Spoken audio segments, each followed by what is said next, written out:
함께 보실 하나님의 말씀은 요한일서 3장 4절에서 9절 말씀입니다. 요한일서 3장 4절에서 9절 우리 한 절씩 교독하고 마지막 절 합독하겠습니다. 제가 먼저 읽겠습니다. 죄를 짓는 자마다 불법을 행하나니 죄는 불법이라. 그가 우리 죄를 없애려고 나타나신 것을 너희가 아니 그에게는 죄가 없느니라. 그 안에 거하는 자마다 범죄하지 아니하나니 범죄하는 자마다 그를 보지도 못하였고 그를 알지도 못하였느니라. 천리가 아무도 너희를 미혹하지 못하게 하라. 의를 행하는 자는 그의 의로우심과 같이 의롭고 죄를 짓는 자는 마귀에게 속하나니 마귀는 처음부터 범죄함이라. 하나님의 아들이 나타나신 것은 마귀의 일을 멸하려 하심이라. 하나님께로부터 난 자마다 죄를 짓지 아니하나니 이는 하나님의 씨가 그의 속에 거함이요 그도 범죄하지 못하는 것은 하나님께로부터 났음이라. 아멘. 네. 계속해서 거듭남, 중생이라는 주제로 말씀을 전하고 있습니다. 지난 주일에는 자신의 믿음을 점검하고 확증하는 삶의 중요성에 대해서 말씀을 나누었습니다.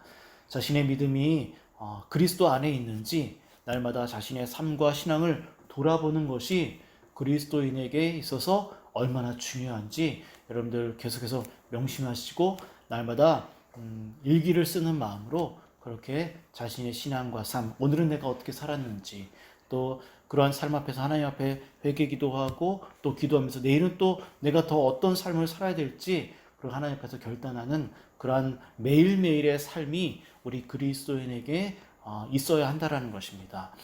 오늘 제가 계속해서 전할 하나님의 말씀은 거듭난 그리스도인이 구체적으로 추구하며 살게 되는 새로운 삶의 방식에 대해서 말씀을 전하려고 합니다. 저는 이제 거듭남이라는 이 주제를 이 그리스도인의 새로운 삶의 방식 이 말씀을 이제 전하고 이제 거듭남을 이제 마무리를 하려고 하는데 하나님의 말씀으로부터 태어난 그리스도인이 된 사람은 예수님을 만나기 이전과는 전혀 다른 새로운 삶을 살아야 합니다.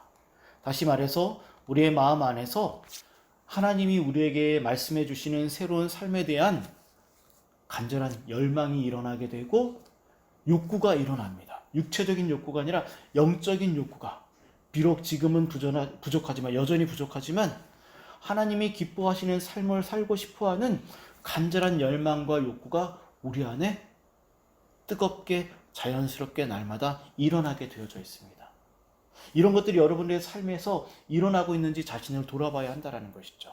그러면 열망만 일어나서 되는가? 아니라는 거죠. 그 열망이 일어날 때 구체적으로 하나님이 말씀을 통해서 어떠한 삶을 우리에게 말씀하시는지 배우고 그 삶대로 살아가려고 순종하는 것, 애쓰는 것, 이것이 바로 거듭난 그리스도인의 새로운 삶이라는 것입니다.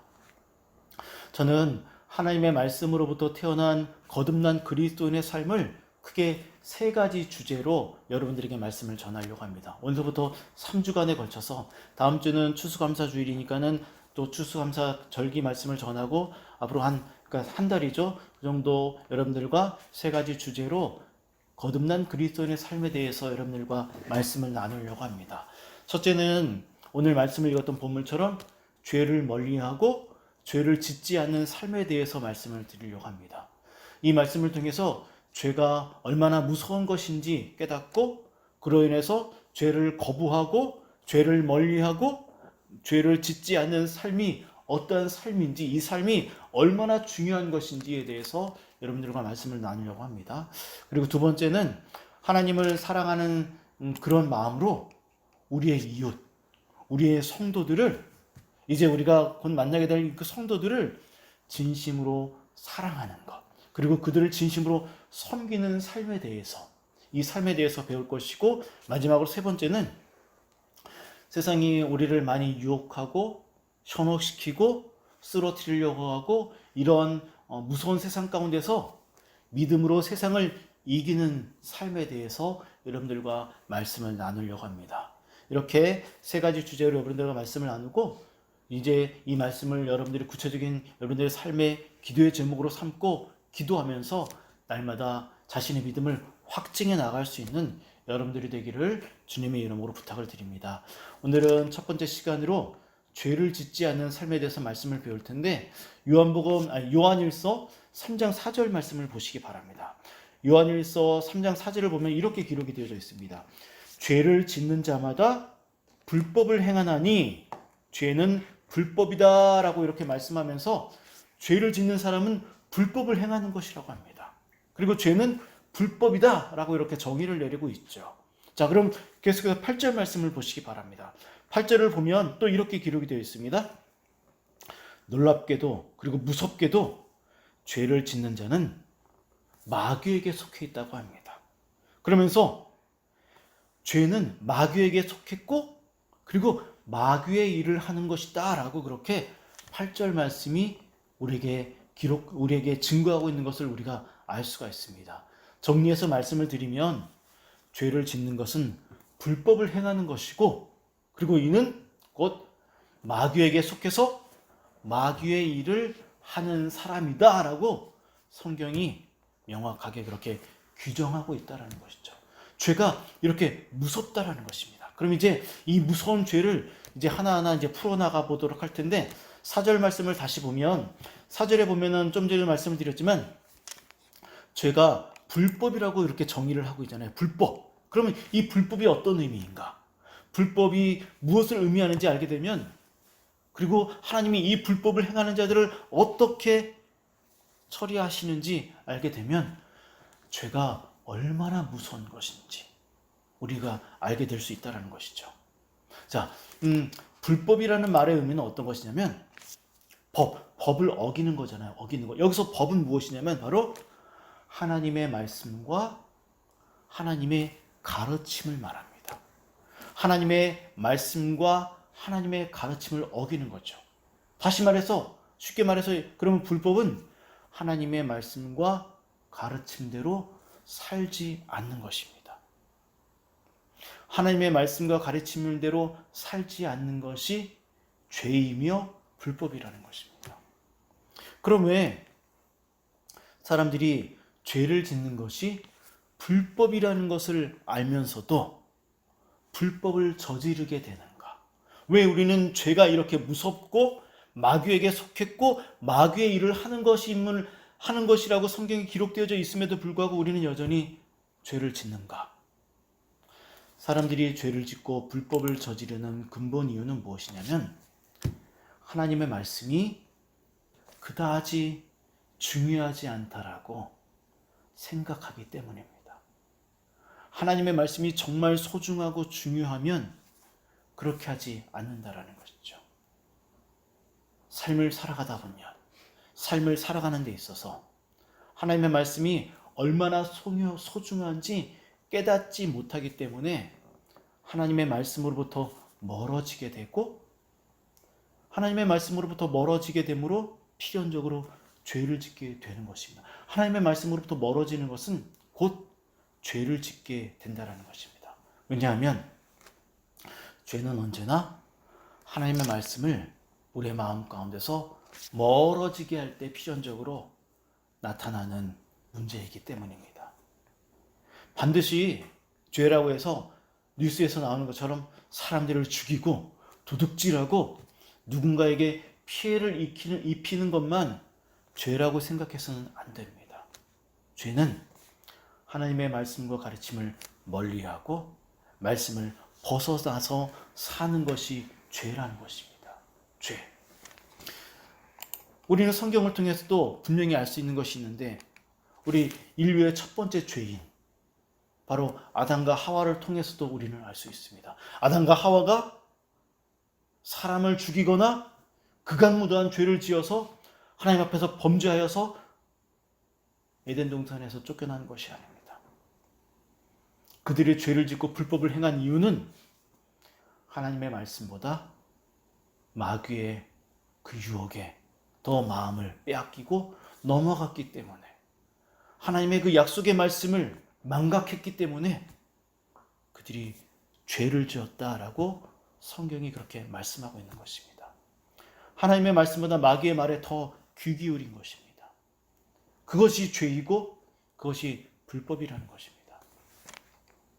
사실 안타깝게도 불법을 저지르는 죄가 얼마나 무서운 것인지 우리는 아직도 잘 모릅니다.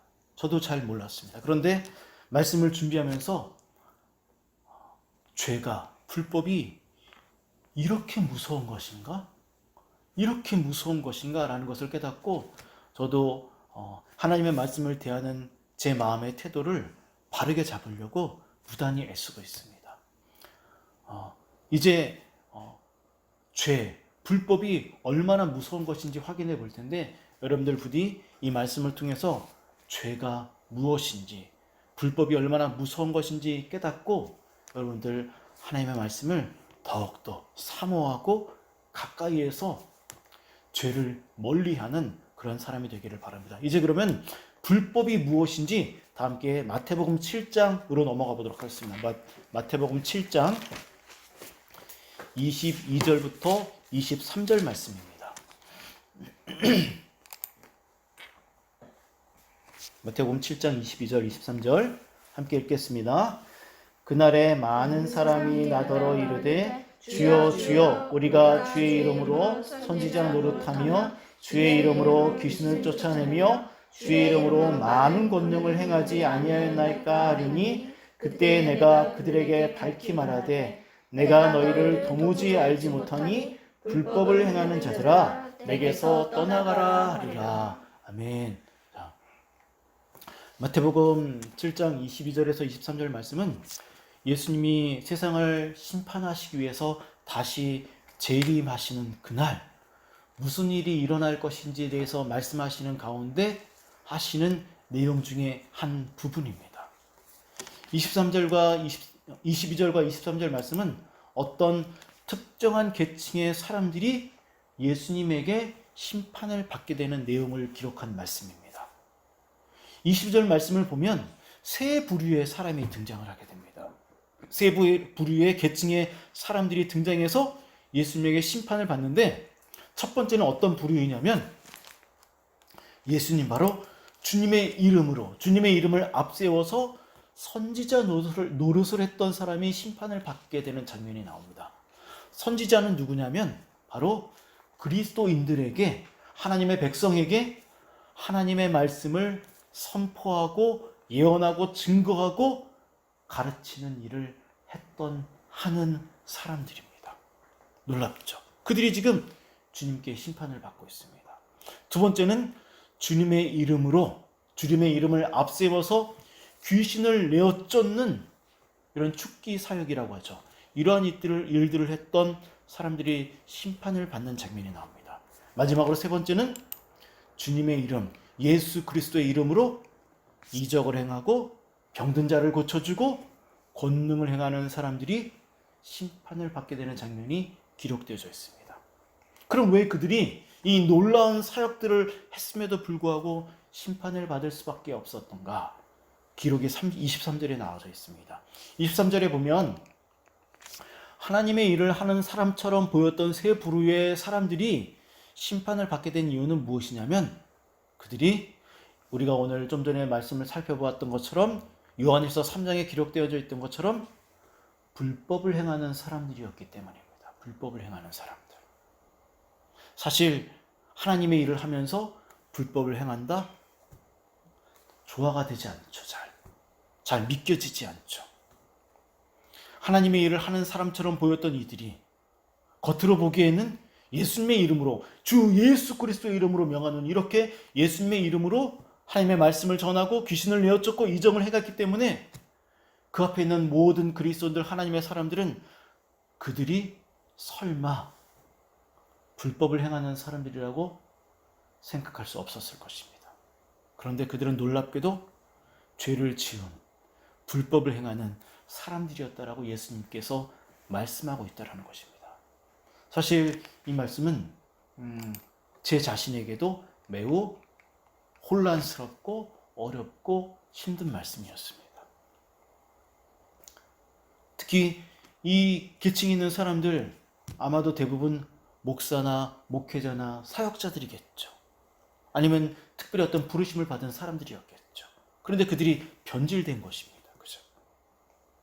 제가 혼란스럽게 여전히 혼란스러운 이유는 무엇이냐면, 만약 우리 앞에, 아까도 말씀드리지만 우리 앞에 누군가가 예수 그리스도 이름으로 말씀을 전하고 귀신을 내어쫓고 이적을 행하면, 여러분들 이 사역이 진실인지 거짓된지 여러분들 구별할 수 있겠습니까? 굉장히 어렵습니다. 이 사람들이 심판받았다라는 것은 단순히 이들만 심판받는 것이 아니라 이들을 통해서 수많은 사람들이 잘못된 길로 갔다라는 것이죠. 그러면 그들까지도 구원의 길에서 멀어졌기 때문에 일은 굉장히 무서운 일이고 두려운 일입니다. 더욱이 예수님이 세상에 계실 때 예수님도 하나님의 이름으로 말씀을 전하셨고 귀신을 내어 쫓으셨고 이적을 행하셨습니다. 그뿐만이 아니라 예수님이 세우신 제자들도 예수님이 그들에게 주신 능력을 통하여서 예수 그리스도 이름으로 말씀을 전했고 귀신을 내어 쫓았고 이적을 행했습니다. 하나님의 사람이라면 누구나 다, 하나님께 부르심을 받은 사람들이라면 누구나 다 이런 사역을 했고 하고 있다라는 것이죠. 때문에 이 말씀은 매우 어려운 말씀이고 혼란스럽고 두려운 말씀입니다. 이들이 하나님의 일을 하고도 심판을 받게 된 이유, 그 이유가, 왜 그들이 불법을 행했는지 그 이유가 무엇인지 우리 7장 24절부터 27절까지 한번 읽도록 하겠습니다. 24절부터 27절입니다. 시작. 그러므로 누구든지 나의 이 말을 듣고 행하는 자는 그 집을 반석 위에 지은 지혜로운 사람 같으니 비가 내리고 창수가 나고 바람이 불어 그 집에 부딪히되 무너지지 아니하나니 이는 추수를 반석 위에 놓은 까닭이요 나의 이 말을 듣고 행하지 아니하는 자는 그 집을 모래 위에 지은 어리석은 사람 같으니 비가 내리고 창수가 나고 바람이 불어 그 집에 부딪힘에 무너져 그 무너짐이 심하니라. 아멘. 네.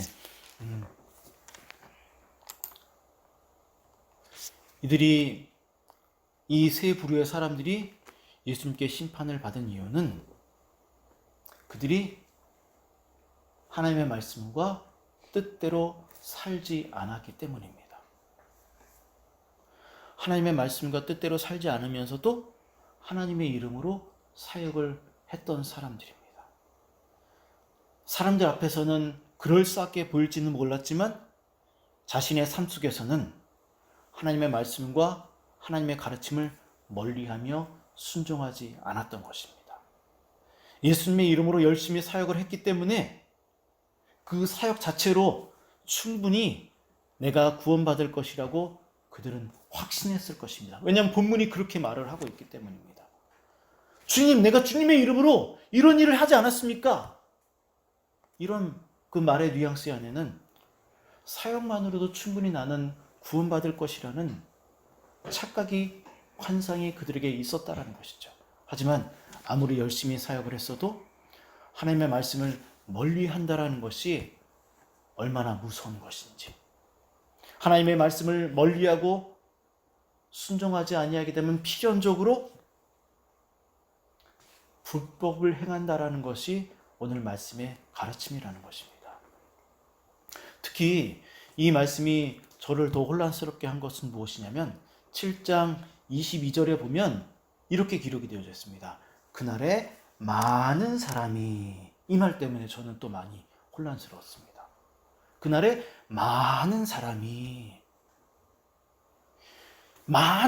이렇게 목회자의 이름으로, 사역자의 이름으로 이렇게 살다가 주님 앞에 발각된다라는 것입니다. 그죠? 많은 사람이라는 것입니다. 많은 사람이 주님 앞에서, 주님, 제가 주님의 이름으로 이렇게 살았는데 왜 저를 홀대하십니까? 왜 저를 심판하십니까? 라고 주님 앞에서 항의하듯이 반문하는 게 예수님이 재림하셨을 때 한 모습이라는 것이죠. 많은 사람들이 함정에 빠져서 살면서도 그 삶이 잘못되었다라는 것을 모릅니다. 나는 날마다, 아니 매주일 주님 앞에 나가서 예배드리고 있기 때문에 나는 열심히 교회의 행사에 참여하기 때문에 등등 이러한 이유와 타이틀이 우리를 구원의 길로 이끌지 못한다는 것이죠. 이들은 아마도 자신의 욕심을 채우면서도 이것이 마치 주님의 일이라고 생각을 했을 것입니다. 많은 성도들이 그들 앞에서 현혹되어서 하나님과 멀어지게 되는 것을 그들은 두려워하지 않았다는 것입니다.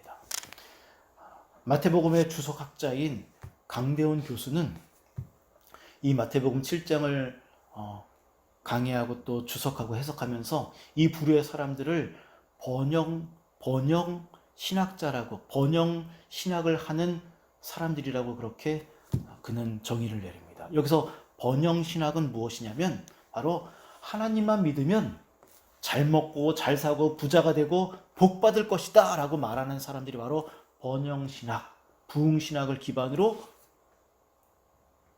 설교를 하고 사역을 하는 사람들을 번영 신학이라고 말을 합니다. 그들은 거짓으로 하나님만 믿으면 복 받을 거야 라고 이렇게 거짓으로 사람들을 끌어모으고 그리고 그들을 통해서 자신의 욕구를 채웠던 것이죠. 하나님만 믿으면 잘 먹고 잘 산다, 복 받는다. 올 한 해 우리 가정 그리고 우리 교회를 통해서도 그렇지 않다라는 것을 우리가 분명히 경험을 하고 있습니다. 오히려 그런 고난과 역경과 아픔 속에서도 믿음을 잃지 않을 수 있도록 우리를 견고하게 붙잡아 주시는 이 은혜, 그것 때문에 우리가 살아가는 것이지 결코 하나님만 믿으면 무조건 잘 되고 무조건 복되고 잘 될 것이다, 이것 아니죠. 물론 하나님은 우리에게 복 주시기를 원한다는 것도 맞습니다. 하지만 그것이 다가 아니라는 것입니다. 다시 우리 요한일서 3장으로 넘어가 보도록 하겠습니다.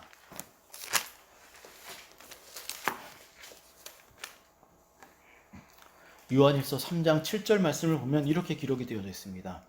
자녀들아, 아무도 너희를 미혹하지 못하게 하라, 이렇게 기록되어져 있습니다. 죄를 짓고 불법에 빠지지 않기 위해서는 미혹에 빠지지 말아야 한다는 것입니다. 미혹에 빠지지 말아야 된다. 하나님의 말씀으로부터 멀어지게 하는 이 유혹에 빠지지 말아야 한다는 것이죠. 이 미혹은 우리를 유혹하다, 속이다, 이런 말입니다. 우리를 유혹하고 속이는 것들이 굉장히 많이 있죠. 마치 마귀가, 뱀이, 사단이 아담과 하와를 유혹하고 속였던 것처럼, 그래서 그들을 하나님으로부터, 하나님의 말씀으로부터 멀어지게 한 것처럼 반드시 말씀일 때 이런 것들이 나타난다는 것이죠. 그래서 이것이 진리의 말씀인지 아닌지 구별할 수 없도록 만드는 게 마귀의 일이고 또 불법이라는 것입니다.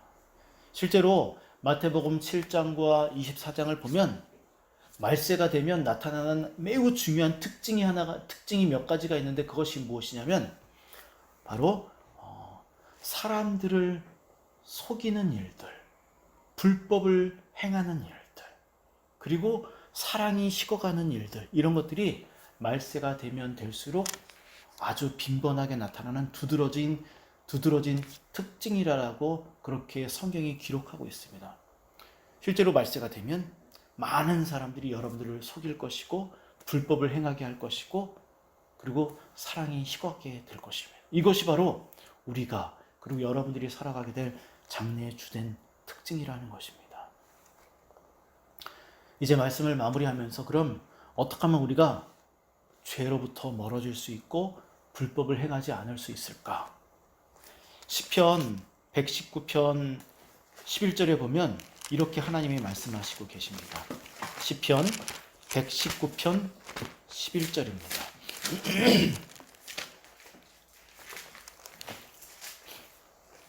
제가 읽어드리겠습니다. 들어보십시오. 내가 주께 범죄하지 아니하려 하여 주의 말씀을 내 마음에 두었나이다. 다시 한번 읽겠습니다. 내가 주께 범죄하지 아니하려 하여 주의 말씀을 내 마음에 두었나이다. 아멘. 자, 이 말씀이 제가 오늘 여러분들에게 계속해서 드렸던 말씀의 문맥과 일치하고 있죠. 그죠? 죄를 짓지 않는 방법은 하나님의 말씀으로 무장되어서 싸우는 것입니다. 하나님의 말씀이 없이 하나님의 말씀을 멀리하면 우리는 필연적으로 죄, 불법, 유혹에 빠지고 이것이 진실인지 아닌지 구별할 수 없다는 것입니다. 우리는 연약하기 때문에 말씀이 없이는 절대로 이것을 분간할 수 없다는 것입니다. 여러분들이 날마다 말씀을 묵상하는 일들 너무나 귀하고 소중합니다. 말씀을 하나님의 마음 안에 담아야 됩니다. 요한일서 3장 6절에 이렇게 말을 합니다. 그 안에 거하는 자마다 범죄하지 아니하나니 그 안에 거하는 자마다 하나님의 말씀을 마음에 담는 것입니다. 주 예수 그리스도와 동행하는 것입니다. 날마다 자신의 믿음과 삶을 확증하는 것입니다. 이렇게 될 때 비로소 우리가 불법과 멀어지는 것이죠. 3장 9절에는 또 이렇게 말씀합니다. 하나님께로부터 난 자마다 거듭난 자마다 죄를 짓지 아니하나니. 놀랍죠. 아예 거듭난 사람들은 죄를 짓지 않는다라고 말합니다. 이 말은 장차 장래에 우리가 이루게 될 영원한 모습을 말씀하시는 것입니다. 이번 한 주간 여러분들 하나님의 말씀을 깊이 더욱더 사모하시고 자신의 믿음을 확증하십시오. 그리고 말씀을 마음에 담으시고 말씀대로 살려가려고 힘쓰고 애쓰십시오. 주 예수 그리스도께서 우리를 위해 고난받으신 이유가 여기 있다라는 것을 여러분들이 명심하시고 정말 하나님의 말씀대로 살게 해달라고 기도해야 됩니다. 말씀을 잊지 않게 해달라고 기도해야 됩니다. 말씀을 소중히 여기게 해달라고 기도해야 됩니다. 그러면 하나님이 우리의 마음 안에 그 뜨거운 열망과 열정을 허락해 주실 줄을 믿습니다. 다 함께 기도하도록 하겠습니다.